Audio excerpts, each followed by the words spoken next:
So you got to really cloister yourself and put your blinders on and put your earplugs in and get to work. When it's the seller's market, should they be doubling down on marketing to buyers and vice versa? If I try to worry about all the world's problems and still try to do my little tasks, I'm going to be overwhelmed. We have to be selfish with our mornings because we are so selfless with our days.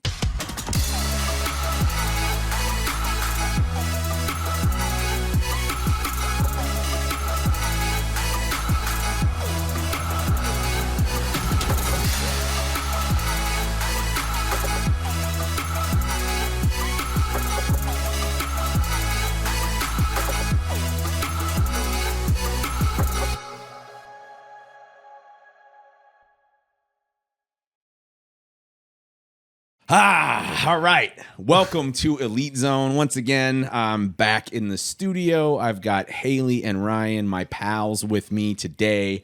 And right before we started filming, they said, "What are we talking about?" And I said, "I don't know, man. You know, we talk about whatever." So I always have ideas, but I don't know. What do you guys want to talk about today? What's new and interesting, or what's new and shitty? Or, you just mentioned it's a buyer's market now, which I had no idea. Well, we got Dia de los Muertos coming up, and there's a lot of deals that are muerto. That means dead for all of us following Keeping Score at home. No, it's not dead. It's just like, we're in a transitional period. I think that the biggest thing about the election is that we get through it. Yeah. And then the Fed's going to do what they're going to do with the rates. A lot of people anticipating it's going to come down, affordability index, but maybe not right away. I was going to say, with the bonds where they're at, it looks like they're going to go up again, rates, but we'll see. My crystal ball is murky. My crystal ball is murky today. Well, I mean, none of it really matters because good market, bad market, sizzling hot, a little bit colder, declining, contracting, expanding. We still have to show up, do the work, reach out to people. It's a people business. It's a contact sport. And so remaining top of mind and having, valuable conversations with valuable relationships leads to valuable transactions. Right. And in any market, there's transactions happening, right? Any market. So either way, there's always going to be people buying, selling. People are always, unfortunately, dying and getting divorced. So there's always going to be a market. And there's always going to be transactions happening. But to Ryan's point, it makes me think back to 2021, 22-ish. I've still got a little PTSD from it when the rates skyrocketed and literally everything stopped. And we were like, okay, well, listings are down. Inventory is below 2,000 units. Yeah, right. We have rates that rates that are almost 8s. And what are we going to do? And Ryan said, well, we're doubling down. That's what we do. Right. So to speak on that, I was going to say, is it kind of like investors where, I wish I would have bought a whole city block in Detroit in 2003, right? Because, if it's down here, you go in and scoop it up. So from an agent perspective, when it's a seller's market, should they be doubling down on marketing to buyers and vice versa? So when it turns over, they've built all of this rapport. It seems kind of counterintuitive, but what do you guys think? Well, I think it doesn't hurt to be getting your messaging out to buyers, flippers, investors, buy and hold, and sellers alike, because right now you see the importance of having a treasure trove or a stable of buyers you're working with at all times, because a lot of listings are sitting on the market for a crazy 2 3 months, weeks. 3 weeks, 2 months. Actually, we are seeing a couple months. Yeah. And I mean, look, one of the benefits of living in beautiful sunny San Diego is that it's usually last in and first out of any kind of depression. Yeah. Because people, if you look outside every once in a while, you realize that people want to be here. Well, and we're so protected too. We have the Department of Justice. We have so much military here. Yeah. We have so You'd have to be an idiot to invade here. Well, we're all and we're so protected too by our we have LA, Orange County, San Diego is such its own little world down here because we're protected. We have LA, then we have the desert, and then we have the ocean and the border. And so when you're in San Diego, to Ryan's point, we're last in, last out to almost see any effects. Even during COVID, going back to those times, our jobs were still pretty well happening. People in San Diego were still doing things. So it's COVID was terrible. All right, don't get me wrong, but there was a silver lining for me because I got to go with my daughter everywhere, and there was nobody out. I know. No lines, nobody out. We went everywhere. The whole company I worked for at the time pivoted, and everybody was working from home. So now I can, like, you know, sit in a mustard-stained wife beater. Okay, I'll cut that out. I shouldn't have said wife beater. Yeah. But you know, the and white like tee. it just like, you know, working here, like whatever. You know what I mean? Like we worked from the beach. We worked from I parks. remember one day. I went to Liberty Station and brought my laptop and just sat under the tree with my dog and worked. Yeah.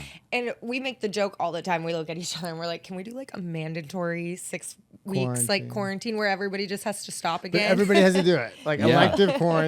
Let's go. Yeah. I bet you we could get a lot of people on board with that. Think about this. I was kind of like thinking about the whole quarantine thing and, you know, how radically things shifted.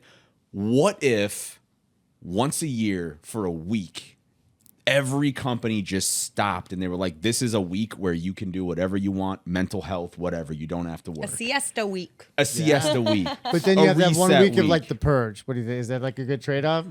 Well, No, so that's here's terrible. the thing. No. The companies are going to get their money no matter what. Like, if I'm a business owner, I'm like, I'm not going to stop for a week. That means I got to make up a week's worth of profit. Fine. Go ahead and ride people harder, and extend it out like credit card interest over the rest of the year. But if something like that happened, do you think that would be like beneficial? That would be rad. Well, you know, like, have you ever been to Spain? Or you're like, I wish. Like the I've middle never. of the day is like yeah. siesta. So in the middle of the day, and those people, like in Spain, restaurants don't open till like 11 afternoonish time, but they don't close down till like 2, 3, 4 in the morning. Yes. But they all take breaks during the middle of the day. Yeah. There's like an hour, 2 hours where it's literally a siesta time, and they're taking a nap. Right. And those people, I mean, if you've ever been to Spain, it is amazing. The food is great. People are amazing. They're so happy, and it's like, we need to incorporate siesta time. I'm into that. I'm already like half day Friday. I'm 48, just turned 48 years old. I told myself at 50, I've been doing this 23 years, that I'm going to have Friday-less work weeks. You know? And I mean, we're trending towards that, but I think some variation of that would be awesome. Yeah, I think everybody in general always should take a time for themselves. Yeah, in general. Interestingly enough, like the more, like if I'm always on my phone and I'm always working because I'm worried that I'm not going to get stuff done, I get less done than if I'm like, I'm going to stop at this point and rest and relax. And then when I start up again fresh, I'll be more productive. Yeah, like the Pomodoro technique. Right. It's counterintuitive, right? It's like if I take a whole day off, you think you're going to slack and miss work. But actually, if you actually use that day to rest, you'll probably have a much more productive week because you're more focused, right? Yep. I think and Ryan probably knows this way better than I do, and I do not want to butcher this, but I know there is like some kind of neurological scientific effect where when you are super overwhelmed and you have a bunch of shit to do, chances are you're like, F this, I'm not doing any of this. Right. Like I'm paralysis by analysis. Yeah, I'm overwhelmed. I don't even know where to start. So you know what? Not doing any of it. I do that when my girlfriend asks me to like do too many things. She's like, "Can you dump the trash? And can you do the dishes?" Right. And you're like, I'm too like, many? yeah, Too I'm many? like, look, they all cancel each other out. Yeah. I'm like, and this is science. I'm a man. I can do one thing at a time. One thing. I'm a huge fan of just doing one thing, focusing on it, getting it done, get to the next. That's the only way I get anything done. But the problem is we're overstimulated. We got social media barking at us. We got the phone, the email, the text, the DMs now. We got it from every different direction. Yeah. God forbid you have the tube on and you have all the bad news coming through the news site. So you got to really cloister yourself and put your blinders on and put your earplugs in and get to work and do like a focused 45 minute, or I think Rob Dial talks about 25 on, 20 or 5 minutes off. Or 40 or 50 minutes on, 10 minutes off. And then when you're off, though, you're not on your phone. You're looking at the horizon. You're walking on the beach. You're eating your sandwich with some tunes or something. You got to be off, you know? Well, and going back to like having the quiet moments, that allows your brain to have creativity. That allows you to That's when the best ideas come, right? Well, and on a run or when you're on vacation. Yeah. Well, Ryan and I, you're a musician. You're in music. My boyfriend is very adverse. He's very creative. He's a songwriter, producer. And sometimes I'll walk into a studio and Ryan's laughing because I get so frustrated because I'll go down there and he's just standing in his studio, just like looking at the wall, just like, and I'm like, what are you doing, bro? I'm literally like, what are you doing? And he's like, thinking. And no, I'm like, it's true. I'm like, this drives me crazy. I can't even watch you do this because in my mind, I'm like, you're not doing anything. No, like the best songs I've written practically write themselves. But it's weird. Like I'll wake up at like 2:30 in the morning and I'll just be like, I'll all of a sudden have an idea and people get pissed because I'll like jump out of bed and I'm like humming it into the phone or something like that, or trying I gotta to capture because I'll forget it if I just ignore that and go back to bed. But if I sit there and I'm like, I'm gonna write a good song right now, it's like oh, that's garbage. That's garbage. You know. So he also knows, and we'll probably laugh about that too, because Greg and I, our hours are so different. And for me, you know, like when it's 7 o'clock at night, I'm ready to shut off. I'm like, babe, we got TV. Yeah. Let's like put on Netflix. Let's chill. And he's like, the creative button just doesn't like turn on. Like I can't just turn it on when you ask me to turn it on. And I'm like, so you can't do it like during normal like work, like maybe during the day, hours, right? You know? And he's like, I'm like, maybe during the day. So it's not like 10 o'clock at night and all of a sudden you're getting this burst of inspiration. But that's how it works for you. That's how it works for different creative. Yeah, no, it's almost like a muse, you know. Like I'll go through periods I know I'm where my like boyfriend's muse. Thank you. I'm just kidding. You are. I'm just kidding. I'm totally. You are. Kidding. If he's listening, you know that's totally it's true, man. It's true. Kelly's my muse. Yeah, but like I'll get like 2 weeks. I'll just vomit songs, just like boom, boom, boom, and then for a while like nothing. Yeah, and I can't. It kind of simmers out, kind of fades out, and then like I kind of get this feeling again. I'm like, oh man, I just have a feeling that I'm gonna like just produce a whole bunch of stuff. And like some people it works different for, but for like, you know, for your guys' creative endeavors and for work and for productivity and for all that kind of stuff, does the routine and the grit like smash out the allowing things to flow naturally, or is it a balance, or is it the other way around, or what? You know, we take a lot of time for self-care, especially the morning routine. And I can't tell you how many times I have to stop and put in notes, like a new little chapter we can put in on a coaching platform we have, or a new idea we have for an event for one of our agents comes to me in the middle of a run or on a Peloton ride or walking on the beach with my kids or at their lacrosse event or somewhere, anywhere other than when it's supposed to. Yeah, when you want it to come. Right. Right. And that's how the right brain works, right? And I say, you know, teachers learn by learning. They learn from they read books, they read podcasts, and then they incorporate a new little nugget or a new little layer to what they were teaching into their lesson plans. You can learn more music and get inspired by listening to tons of different artists, right? You can go back to the blues and Motown and then rap and then rock and then country, and you pull a little ditty and like, whoa, next thing you know, you're writing a song. Little ditty about Jack and Diane, John Cougar Mellencamp. I believe he still had the Cougar in there at that point in his career. That's right. No, but you know what I'm saying. So we build in pockets of relaxation, of time to think. Yep. And you know, Ryan Holiday, I know he's a good author of yours. He's the Daily Stoic guy. Has all these amazing books, but he talks about thinking is a lost art in our culture today because we're either in a video game, texting somebody back, posting occupied. on Instagram. We are occupied, stimulated, way overstimulated, and the brain, the hippocampus, when we take in information all day. What happens when we sleep is that the hippocampus starts indexing filing, that. files it indexes that information, and that's when you really learn is when you're sleeping. It re-indexes all that information and files it away so you can draw like random access memory on your computer. You can draw it out the next day when you need it. That's what the hippocampus is doing. So adequate sleep, but also taking in new information is critical. So either on the creative side or just all the things you're doing, but what you need is to basically schedule in those pockets of downtime into your day. So you don't fry yourself. This hustle culture, I'm all about it. Like we run as hard as it gets, but we are smart in that we put built in pockets of us time where you can, and look, if you're having a rough day, take the day, you know, I mean, you're going to be better for it tomorrow or in the coming weeks, right? But I think you need to build in and balance things out. And balance doesn't look like everything's equal. It looks like you're 150% in on what you're doing, but you make time to be 150% out too, doing nothing. Yep. 100. That's wise words. Yeah, you have to. Mm-hmm. And that's where we make the joke, like, it's not really a balance. It's just being whatever you're in at that moment. That's where you're 150% in. And when you're living in the present. Yeah. And when you're with your kids, when you have your end of day and you're shut off, phones away, and you're with your family, you're present with them. And how many people right now in this market are just freaking out, whether it's speculating on social with their posts or the calls that we all have with our clients.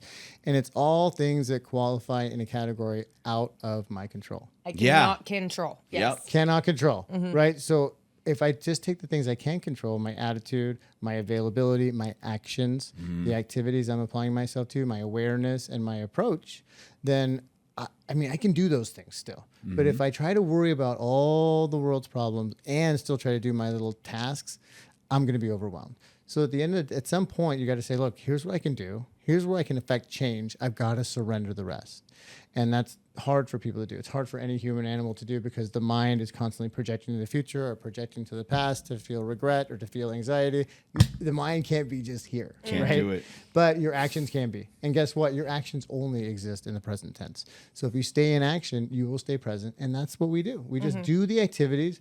Great market, sweet. Horrible market, sweet. Sweet. We know what we're doing. We Rainbows do the and same sunshine thing, or shit mudslides. We are going to do our job. Yeah. And that's just, when you commit to that, then the rest is just fluff. And you can commiserate and you can empathize with people. But at the end of the day, you know what's on your laundry list of things to do. Get to it. I like it. Just do it. Okay, so how do you get rid of your tissues for your real estate issues? Is you commit to the process, right? I think that if you can find and derive enjoyment and fulfillment from actually doing the things that are going to move the needle. Now, it requires a couple things. Identifying what activities will move the needle, in which direction. Like, you have to have focus on your purpose. Okay, so a little bit of a mission statement going on. Where am I heading with this whole real estate thing, title thing, podcast thing? Yeah. But supposing that we have that and we can identify activities that will further the purpose and where we're headed, then you just delineate those in your calendar, make time for them. They have to have a space in your calendar because you can't furnish it. You can't do anything in that space until the space exists. And then you get a routine and a habitual pattern built up around those time blocking that exists in your calendar. And then you just do those things. And then you do them for a protracted amount of time, and then they move the needle, and then you have a J curve and predictable results because of predictable activities. And then you can do things like course correct, which is fun. Like, you can actually change and pivot. But how do you know if you don't know where you've been? How do you know how to change where you're going? Exactly. How do you know to change conversations? What's working? What's not working? You know And for us, just having the routine built into the day is where that freedom comes in, right? Like, knowing exactly what we're doing, where we don't have to reinvent the wheel and think about, okay, what are we going to do today? We have our meeting canceled. We have an hour opened. Well, do we go get lunch? Or do we hang out? No, we make calls. We're like, all right, we're getting on the phone. You guys are like hustlers and grinders, right? Have you guys ever heard of non-striving? No. Okay, so what does that mean? That yeah, not compute. So sure. Please enlighten me. Well, I mean, you should be very familiar with this because you talk often about allowing, the universe and God to just kind of take care of things for you. So if that's true, Ryan recently got into crystals. Exactly. But. There's certain. If I was running the show all the time, things would not work out in my favor because I'm just human max, right? Now, in my experience, the more I cling to something and try to make it happen, I don't get the result I want. The second I just let go of it and don't worry about what the end goal is, things seem to fall into place. See, I love that, and I agree, but I think that we are responsible for the activity. God's responsible for the results, or the universe, or the Easter Bunny, or whatever you call it. So you can work like hell on the controllables. And I'm not saying try and grind and force some things to happen, but do the things that you know will help you proceed down the pathway. Right. And then, but don't keep your eye on the scoreboard every minute because it's just not going to light up every time. Right. Well, and I think when we get attached to a result, that's it. We get attached to a result. And when we don't hit that result or we don't get what we want out of what we're expecting, what does that set yourself up for? You're already setting yourself up for disappointment, and you're already like, this doesn't work, or this didn't work, or and then you get resentful towards it. See, that happened with music for me for a long time. I was going to be I wanted to be a big rock star by the time I'm 27, and if that doesn't happen, then fuck take this. my ball and go home. I'm done. Oh, right, God. exactly, right. And then I got there, and then it just became not fun. Then I wasn't successful in anything. And then like when I let go of that, then, you know, a lot cooler stuff started to happen because I enjoyed the process again. Yeah. You know what I mean? Well, you let go. You surrendered a little bit. It's cliche Right. for a reason because it's we got to enjoy the journey. It's Sure. not about the destination. I know. But there's And so you know, much truth in that. There is Enjoy truth the to it. process. Well, and I wanted to reference you guys. I think would be proud of me. 38 Special, Hang On Loosely, right? Isn't that a song? Or yeah. Yeah. Talks exactly Hold on about, loosely, but don't let it go. go. But it's talking about just surrendering and not clenching on so tightly to a result and having it. And when you let it go, the results happen. And that's exactly what the song is talking about. Well, the Buddha says when we resist or cling, we suffer. Sure. But the thing is like, okay, so, and I get like the whole hustle and grind mentality. I've done that and it didn't work. Like get up at 5 and grind it out till this and have everything regimented and scheduled and make sure and be disciplined. What ended up happening is I just, as an addictive personality, I just worked myself to the bone, exhausted myself. And then I would like give up everything because I'm like, this is ridiculous. Like It's either 100 miles an hour or 0. Exactly. So so I was not prioritizing self-care. I was not taking any time to rest. I was listening to all of this stuff on YouTube that's like, you should hit the bed at 2 a.m. exhausted and get up at 5 and do the same thing. Yeah. You know what I mean? insane. Like, I don't think that's healthy. It's not sustainable. No, and like, right? We are huge Goggin fans. Me I too. love Dave, but like Jocko and all of them. they are They're on a different level, man. You know what? If I could even like be a small little minuscule like of what they have, then we would be so successful. I'm not going to run 100 disciplined. miles on broken legs. No, I'm not going to do that. But going to your point, where I think where we've been able to really, because we do have that hustle. You guys We're do, like, absolutely. But we also do have the, like Ryan said, like we straight up, to be honest, on the podcast, transparent, we don't take a meeting in the day until probably, unless it's like a really good big client that's like, hey, we need you to do our team training at 10 a.m. or 9 a.m. We'll do, but we don't really take meetings until 12 because we have a process. We have our self-care mornings. You guys grind on your self-care too. Exactly. Same attitude. Same process. Boundaries. Boundaries. Well, dude, I get up at 4:30. I have about 32 pages and different devotionals and books and readings I have. I get quiet and meditate, and then I work out. And I have a coffee with friends that I go to most days. Exactly. At different kind of recovery meeting, if they're not reading between the lines there. And so I have a morning that's dedicated to me. Why so early? Because my kids are asleep. Because it's quiet. Because I can get in and do my reading, my journaling, etc. You don't have responsibilities at that time to anybody else. And I wake your up, time. Look, and I got some self-loathing. I got all kinds of issues. We all got issues, right? So what the getting into gratitude and the writing and the reading, it resets my day for me so I can bring my best version of me into today. Sure. So when we show up at 11 or 12 or a meeting, it's not asshole Ryan who woke up with the committee upstairs telling me what a jerk I am. Yeah. It's Ryan who's worked through his morning, got a workout in, moved his mind, moved his body, moved his spirit, and he's ready for that meeting. Yep. Yeah. That's the importance of that. Well, and there was something I heard that it's like, it is so ingrained to me now. And it's like, we have to be selfish with our mornings because we are so selfless with our days. And when I heard That is that, good. I was like, that we have to live by that because we do. Like what we do, we are always... And this, we love that when we talk about purpose, like for me, some of the, like our fulfillment is when we help people win. Like when I get an agent that's struggling and I help them through something and they get a win out of it and they call me and they're like, oh my gosh, that worked. Or when Ryan and I have sat in front of somebody saying that they're going to go get a salary job and go back. And we are like, no, you have a job. Yeah. We're going to work your job. We're going to help you get there. And then they come into top producers. And like we had one girl stand up in front of her room and say, Haylie and Ryan helped me get through a time where I thought I was going to go get a job. A job. And now she's closed. Her next transaction was like a $5 million transaction. For sure. And we're like, you would have just totally thrown that away and would have made what you would have made in one commission in a whole entire job. Yeah. Like for a year. And well, then, so you take that hustle and grind, that hustle culture mentality, but you Yep. box it into times on your calendar that exist that you have dominion over, right? Instead of them owning you, you own the day. Yeah. So you have to own your time off in your day, your hustle time, and you can have 2 hours of chaotic, bust-ass prospecting, working, hustle.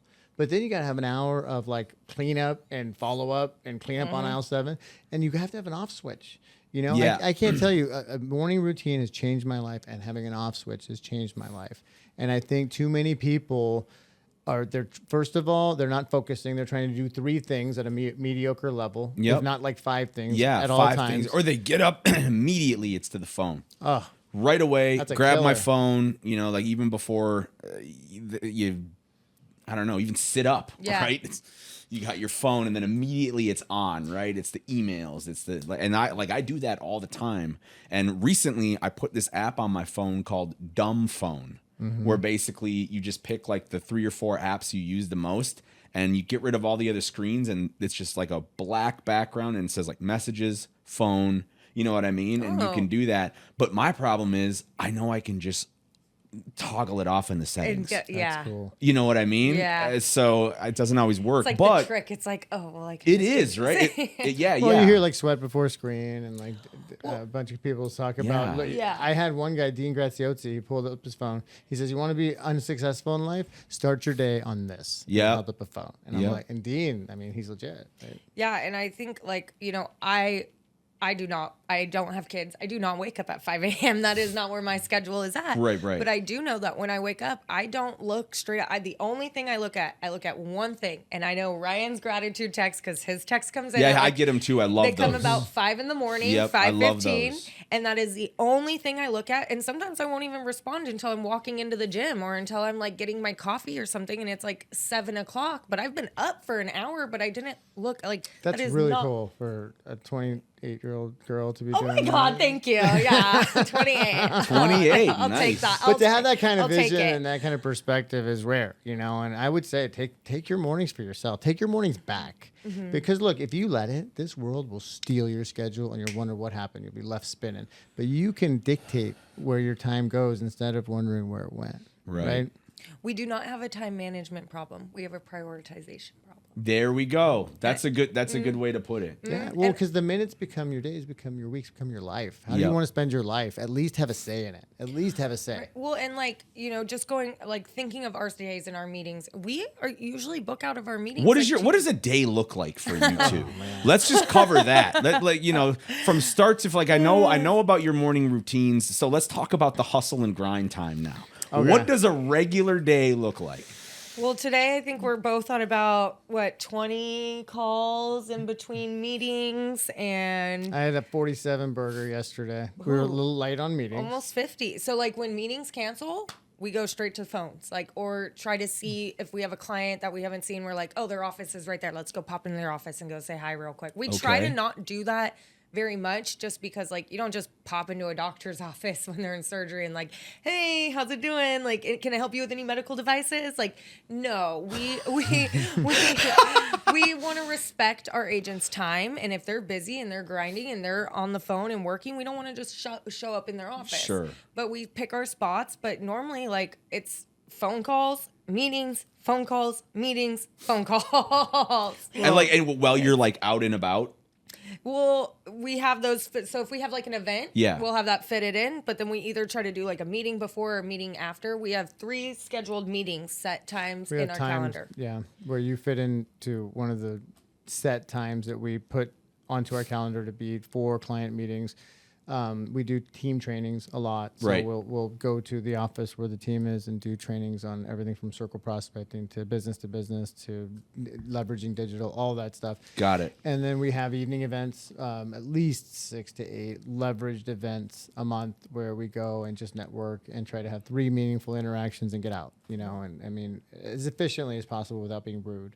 But it's, you know, I almost have to tell you, you get 30, 60, 90 minutes into a happy hour and then you're hearing the story for the 3rd time and you're like, maybe I'm not getting any traction with this. Time to go. Time to go. Sure. Right? Time to go. But, so on a typical day, we'll usually have 2 or 3 consults where we're sitting one-to-one with an agent or a team and going over what's moving the needle, what we're seeing and other people are having success with, and seeing where they're can be like an Olympic-sized athlete, and then where they're like have a C-, you know, and what can they just get rid of to allow them to have more time to be better at what they already like or are good at, and we help them restructure their business plan. Gotcha. We're really good at setting up activity-based business plans for our customers.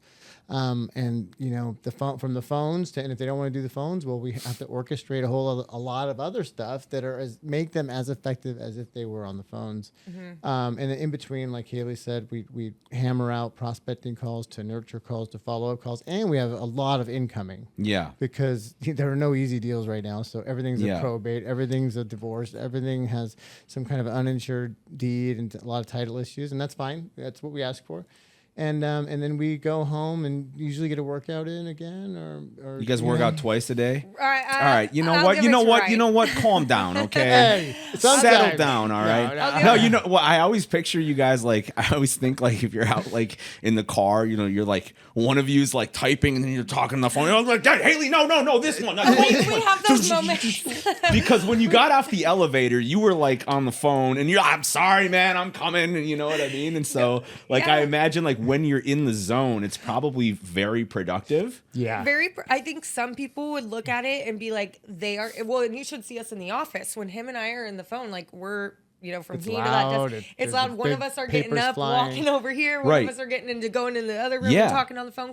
And so some people would probably look and be like, that is fucking chaos. Yeah. Like, what They're are crazy. they doing? Like, they're always on the phone. They're talking and they're walking. Like, I'm a fast walker and I'm on the phone pacing, and you would think like I'm having the worst phone call of my life, but I'm amped. I'm like, let's go. Like, let's keep these calls going. It's so fun. It's so funny though, because like I'm like that too. I'm really animated, and you know, like I feel like sometimes people are almost like put off by it just because it's, you know, most like out here, everybody's all chill and laid back. But people want that energy, man. They do, but sometimes they don't know it. They're like, what do you like? Yo, calm down. Yeah, this is abnormal. It's like, sorry, where you have like 10 cups of coffee and I'm on like 20 calls. I'm like ready to go. But I also will say too, like, you know, going just what you said, it does turn off. Something I've heard before was people are like, oh, well, you know, you guys seem so busy and da-da-da. And I think that, and when I think of the agents that are like, I don't ever want anybody to think that we're too busy for them to help.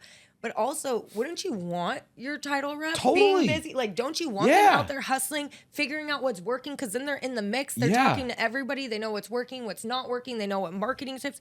So I'm sorry. Like, if we seem busy, we are, because we want to be. Like, I want to be getting as much interaction and as much relationships and as much learning and podcasts as much as I can. Yeah. And so that's always my pushback when somebody's like, or like another rep is like, well, don't you want people to think like you're not too busy for them? And I'm like, I want my agents that I work with to want somebody that's like, plus, let's go. Yeah, like, they see that you're busy. That, well, there must be something good about this person, right? And not to mention, like, some of the best business advice I ever got is somebody told me once. He's like, man, if somebody can't get excited about something, I don't care what it is. If they can't get excited, don't work with them.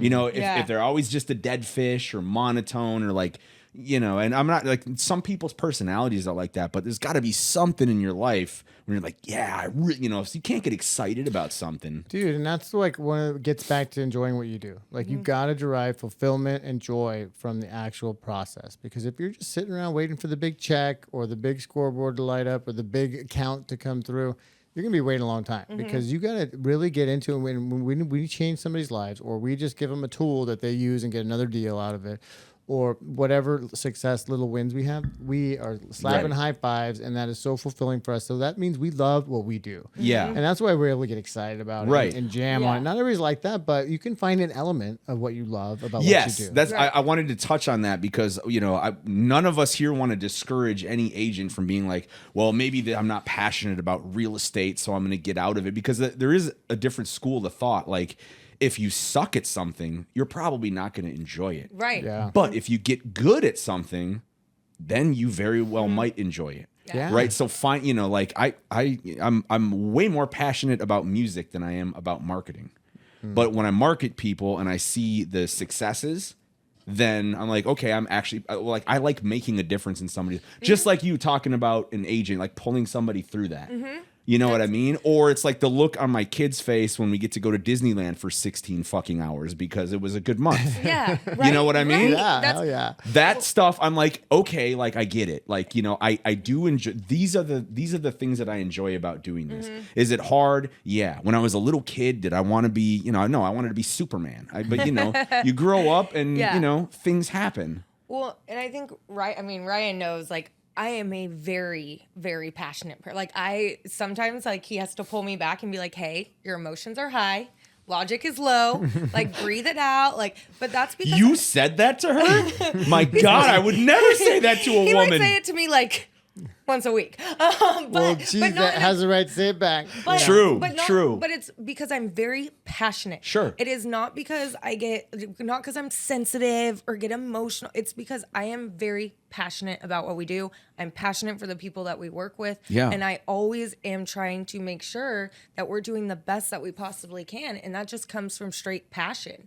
And so when Ryan sees me upset, he knows, like, I may be upset about what's going on, but that's because it fires me up. Like, that's where my passion comes from. And yeah, I'm going to be pissed off about something because it's not right, but I'm passionate because it's what we do. And this is what I care about. Well, and when you put your heart and soul into something, people will burn you, you know, people will hurt you. And that's just par for the course because it's going to happen even unintentionally. Oh, right. yeah, But when you care and you put your heart and soul into people and their success and serving people, inevitably you're going to have your heart broke. And that's part of the deal. And you just got to keep moving and find the greater good. And the key is not to stop doing what you're doing. Yeah, like those the salespeople that when, you know, you could scream no and then they call you and they're like, look, man, I know you told me no last time, but I'm just not giving up on you. You know, and after a while you're kind of like, all right. What do you got? Tell me, what do you got, right? Like, yeah. Well, I want to touch on, bit. like, if agents, you know, you said if you suck at something, you're not going to be very good. But also keep in mind, if you're trying something new or newer to real estate, the beginner's mindset. You got to give yourself permission to fail. No kidding. Otherwise, you will never win. Exactly. You have to fuck it up and figure it out. That's right. Like, you have to.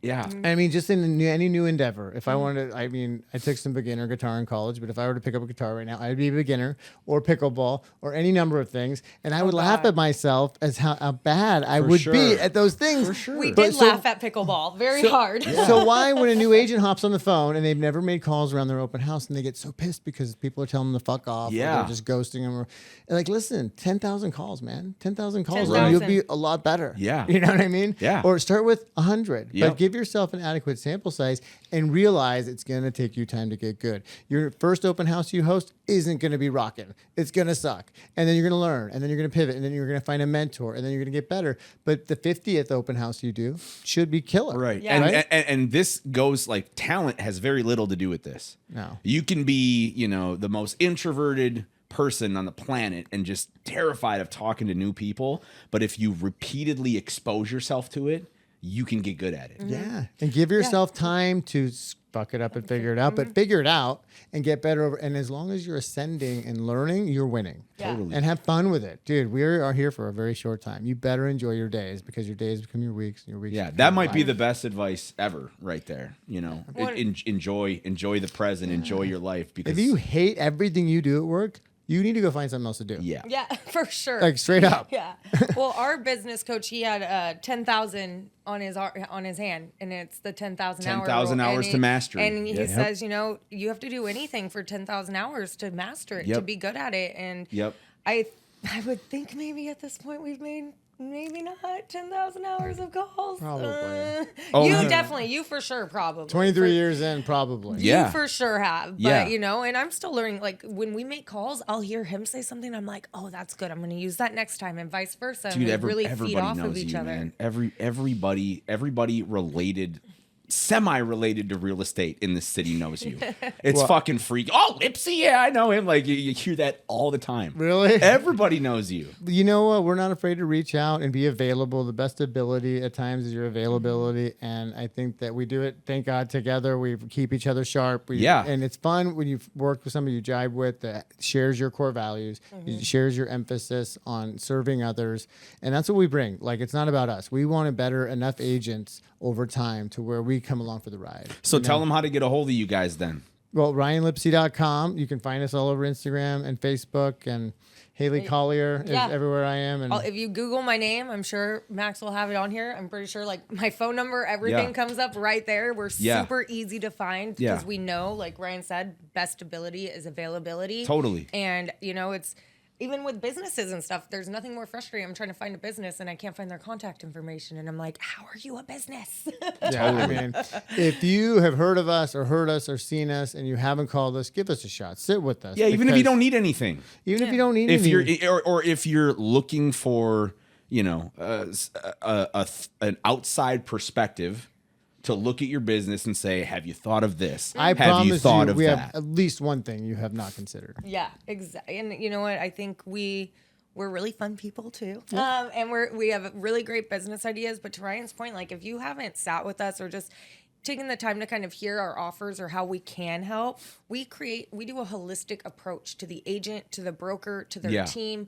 We really look at everything individually because they are unique as their fingertip. And one agent could crush it at something else and really suck at something else, but be an Olympic athlete at something else. It's all across the board, and we always like to play up to their strengths. So we really take a holistic approach of where the agent's at, where they're at in their business, what they've been doing, what they haven't been doing, and what we can kind of help see to help them try, or maybe have you tried this avenue or this. And to Ryan's point, we probably have one thing that you haven't heard of that we could probably help with. And so have you done like a coaching manual yet? I know you're working on. It's not just it's sales, it's mindset, it's a holistic approach. We have a whole coaching platform. We're actually a week from today. Oh, this could be our launch. Oh my goodness. Well, this won't go out in time, but we will be well into our coaching. I don't think, but but yes, we do have coaching for people in the affiliate space, people that are realtor hunters, so to speak. But even do have a couple agents, people, the real estate professionals as a part of it. So, but thank you for asking. Yeah, we have manualize that. And how do people get a hold of you, Max? He kicks ass at video and deploying video. Man, you can. He's a solve 'em problem. Yeah, I'm a solve 'em probler. Wow. In a previous life, I could read that just fine. Exactly, and it would make perfect sense. Yeah, no, I mean, you can just Google my name and my business will come up, my band will come up, and hopefully Facebook photos from prior to 2012. It was a whole industry ago. Yeah. But yeah, I mean, the idea here is that, you want to hang out with value and service-based people. Right? Mm-hmm. Absolutely. And so that's who I am. That's who you guys are. And next time you guys come on, I think we should talk about, you should take me through exactly what you do when you meet an agent from start to finish. Like, this is what we do. It's not like a secret, is it? There's no secret plan, right? No, there are some parts that we don't care to share with everyone, but we definitely have a recipe. We can give a general overview. Can you give just the appetizer, like a little hook? Yeah, and then if they want the whole, this is what you call a tease in the industry. The whole thing, right? They got to talk to you. Give them a tease. Well, I'd say we have 4 major vertical pillars that we help our agents make sure that they are in contact with in 4 different, because I think every successful business has multiple pillars. And so when we hear an agent say, well, I just work with my sphere, I said, well, that's amazing, and I'm sure they give you amazing referrals, but what happens when your sphere is done? It's like, can you open a restaurant just for your friends and family? Mm-hmm. How long is that restaurant going to stay open? We really take the approach of having 4 different major verticals in your business, and then we have systems and applications and different activities to go with each vertical. So you always have multiple irons in the fire. Awesome. Because holidays, your sphere's probably not hitting it. They got trees, they got lights on. They're not going to be super selling, but there's always death, divorce, other situations going on. Well, and all of our education and podcast, in terms of business, is about real estate and how to further the loan officer, the commercial broker, the residential realtor experience, and get more business in that. I will say, sorry, I didn't mean to cut you off. But in every meeting, we do not mention title. That's one thing. You will not get us talking about what title is and what we do. It's all about them. I don't even know what it is. Good. Well, listen, you guys, you heard it from Ryan Lipsey and Haylie Collier. Reach out to these guys if you're an agent. It doesn't matter what skill level or what, commission you're at. I mean, they can help you out regardless. But next time they come on, I'm going to push them for more teases and appetizers. But we'll see you guys next time. Like, comment, share this if you're into the content, and I will be, blessing your presences with mine and my guests' appearances soon. Thank you guys for everything.